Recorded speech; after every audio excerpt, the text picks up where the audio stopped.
With health and safety becoming top priority, especially with COVID-19 being so prevalent, people are looking for ways to manage their health at home. Medical devices such as pulse oximeters have become essential for personal health monitoring. What is a pulse oximeter? A pulse oximeter is a small, clip-like medical device. It attaches to a body part, most commonly to a finger. A pulse oximeter uses a non-invasive method for monitoring a person's oxygen saturation, as opposed to measuring oxygen saturation directly through a blood sample. How does a pulse oximeter work?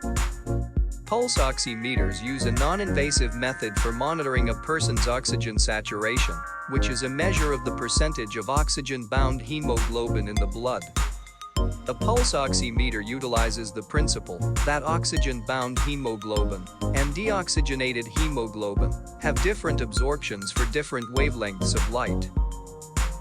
A sensor device is placed on a thin part of the patient's body, usually a fingertip, earlobe, or an infant's foot. The device emits light in two wavelengths through the body part to a photodetector on the other side, which detects and measures the changing absorbance at each of the wavelengths.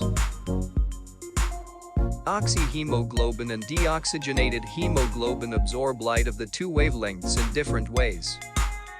Thus, the device detects the amount of oxyhemoglobin and deoxygenated hemoglobin in arterial blood and shows it as oxyhemoglobin saturation or SpO2, which is an indirect estimation of arterial oxygen saturation or SaO2. What is a good pulse oximeter reading? Normal oxygen levels are at least 95%. Some patients with chronic lung disease or sleep apnea can have normal levels of around 90%. If your SpO2 level is less than 95%, you need to visit a doctor, as it may be an indication that you may be suffering from hypoxia, a condition that requires observation and treatment.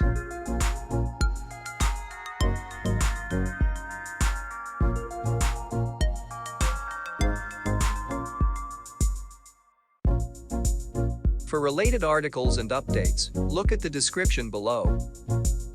We hope you found this video useful. Please smash the like button and subscribe to keep connected.